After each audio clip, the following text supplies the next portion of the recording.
జై శ్రీరామ్. ఇప్పుడు దేశవ్యాప్తంగా నడుస్తున్న ఒక టాపిక్ వెల్త్ డిస్ట్రిబ్యూషన్. అంటే హిందువుల ఆస్తులను పంచేస్తారు. ఎందుకంటే ఆస్తులు ఉన్నది భారతదేశంలో హిందువులకు మాత్రమే. ఎందుకంటే హిందువులు ఇద్దరే పిల్లల్ని కన్న తర్వాత ఇంకా మిగిలిన టైం అండ్ ఎనర్జీతోని వాళ్ళు చేసేది ఏంటంటే ఆస్తులు సంపాదించుకోవడం. నేను మీకు ఒక చిన్న కథ చెప్తా. ఈ ఆస్తి పంపకం ఎట్లా జరుగుతుంది అన్న విషయం.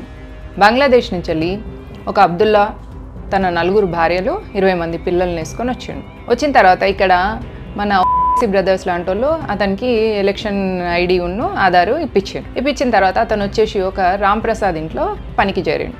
రామ్ ప్రసాద్కి పెద్ద వ్యాపారం ఉంది, ఒక భార్య 2 పిల్లలు. ఈ అబ్దుల్లా వెళ్ళేసి మన బంగ్లాదేశీ అబ్దుల్లా పోయి రామ్ ప్రసాద్ ఇంట్లో పనికి కూర్చున్నాడు. రామ్ ప్రసాద్ ఊకే తిడుతున్నాడట అబ్దుల్లాని. తిడుతుంటే అప్పుడు రామ్ ప్రసాద్ భార్య అడిగిందంట అబ్దుల్లా నిన్ను సార్ ఊకే తిడుతుంటే నీకు కోపం రాదా అని అడిగిందంట. అప్పుడు అబ్దుల్లా చెప్పిండంట, సార్ పనిచేసేది నా కోసం, నా పిల్లల